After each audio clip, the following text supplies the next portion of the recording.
Baiklah, pada saat ini saya dari kelompok 3 akan mempresentasikan atau memaparkan materi kami dengan judul supervisi dengan beranggota kelompok 6 orang. Yang pertama Anggraini Mutahang, yang kedua Cindy Gumolung, yang ketiga Vanessa Wajah, yang keempat Tessa Wilar, yang kelima Yana Mandena, dan yang keenam Mesiana Manoy.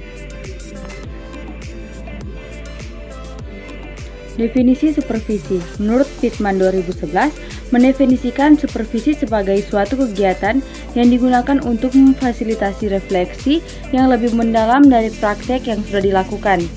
Refleksi ini memungkinkan staf mencapai, mempertahankan, dan kreatif dalam meningkatkan kualitas pemberian asuhan keperawatan melalui sarana pendukung yang ada. Supervisi menurut Rowe dan kawan-kawan 2007 adalah kegiatan yang menjadi tanggung jawab manajer untuk memberikan, mendukung, mengembangkan pengetahuan dan keterampilan serta nilai-nilai kelompok, individu atau tim. Dalam supervisi keperawatan dapat dilakukan oleh pemangku jabatan dalam berbagai level seperti ketua tim, kepala ruangan, pengawas, kepala seksi, kepala bidang keperawatan ataupun wakil direktur keperawatan. Sistem supervisi akan memberikan kejelasan tugas, feedback, dan kesempatan perawat pelaksana mendapatkan promosi. Manfaat dan tujuan supervisi. Manfaat dan tujuan supervisi apabila supervisi dapat dilakukan dengan baik akan memperoleh banyak manfaat. Manfaat tersebut diantaranya adalah sebagai berikut. Yang pertama, supervisi dapat meningkatkan efektivitas kerja. Peningkatan efektivitas kerja ini erat hubungannya dengan peningkatan pengetahuan dan keterampilan bawahan serta makin bergunanya hubungan dan suasana kerja yang lebih harmonis antara atasan dan bawahan. Yang kedua, supervisi dapat lebih meningkat efisiensi kerja. Peningkatan efisiensi kerja ini erat kaitannya dengan makin berkurangnya kesalahan yang dilakukan bawahan sehingga pemakaian sumber daya, tenaga, harta, dan sarana yang sia-sia akan dapat dikelola. Apabila kedua peningkatan ini dapat diwujudkan, sama artinya dengan telah tercapainya tujuan suatu organisasi. Tujuan pokok dari supervisi ialah menjamin pelaksanaan berbagai kegiatan yang telah direncanakan secara benar dan tepat, dalam arti lebih efektif dan efisien sehingga tujuan yang telah ditetapkan organisasi dapat dicapai dengan memuaskan. Warni dan Bakti 2009.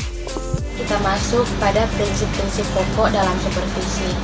Prinsip pokok dalam supervisi yaitu kegiatan supervisi yang mengusahakan seoptimal mungkin kondisi kerja yang kondusif dan nyaman yang mencakup lingkungan fisik, atmosfer kerja, dan jumlah sumber-sumber yang dibutuhkan untuk memudahkan pelaksanaan tugas. Prinsip pokok supervisi ini secara sederhana dapat diuraikan sebagai berikut. Yang pertama, tujuan utama supervisi ialah untuk lebih meningkatkan kinerja bawahan, bukan untuk mencari kesalahan bawahan. Yang kedua yaitu sejalan dengan tujuan utama yang ingin dicapai, sifat supervisi harus edukatif dan suportif, bukan otoriter. Yang ketiga yaitu supervisi harus dilakukan secara teratur atau berkala. Yang keempat, supervisi harus dapat dilaksanakan secara sedemikian rupa sehingga terjadi kerjasama yang baik antara atasan dan bawahan.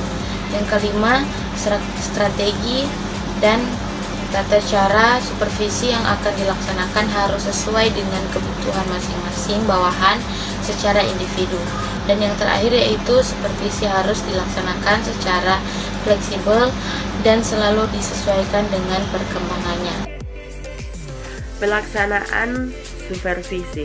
Menurut Suwarli dan Bahtiar 2019, pelaksanaan dalam supervisi yaitu yang pertama, Sebaiknya pelaksanaan supervisi adalah atasan langsung dari yang disupervisi. Kemudian yang kedua, pelaksanaan supervisi harus memiliki pengetahuan dan keterampilan yang cukup untuk jenis pekerjaan yang akan disupervisi. Kemudian yang ketiga, pelaksanaan supervisi harus memiliki keterampilan melakukan supervisi, artinya memahami prinsip pokok dan teknik supervisi. Yang keempat, pelaksanaan supervisi harus memiliki sifat edukatif dan suportif, bukan otoriter. Yang kelima, pelaksanaan supervisi harus memiliki waktu yang cukup sabar dan selalu berupaya menguatkan pengetahuan, keterampilan, dan perilaku bawahan yang disupervisi.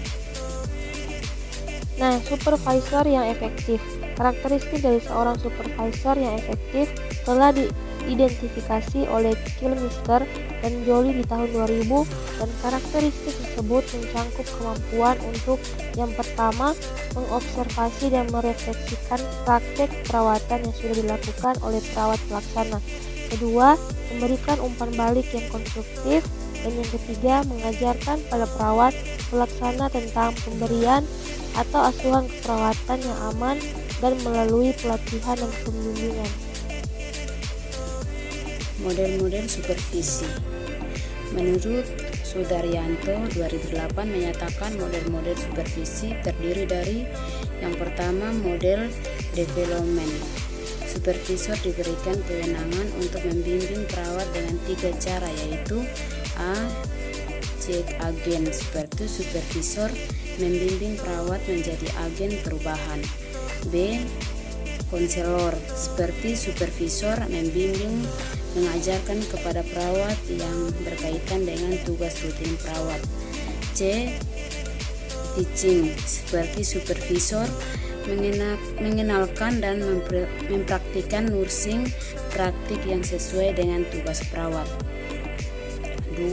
Model akademik. Dalam model akademik, proses supervisi klinik meliputi 3 cara kegiatan, yaitu kegiatan eduktif, suportif, dan manajerial. 3. Model eksperimental. Dalam model ini, proses supervisi klinik keperawatan meliputi training dan mentoring. 4. Model 4S.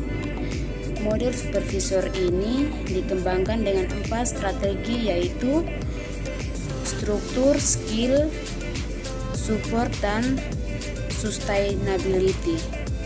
Menurut Suyanto 2008 menyatakan model-model supervisi yang dapat diterapkan dalam supervisi yaitu 1. Model konvensional. Model supervisi dilakukan melalui inspeksi langsung untuk menemukan masalah dan kesalahan dalam pemberian asuhan keperawatan. 2. Model ilmiah.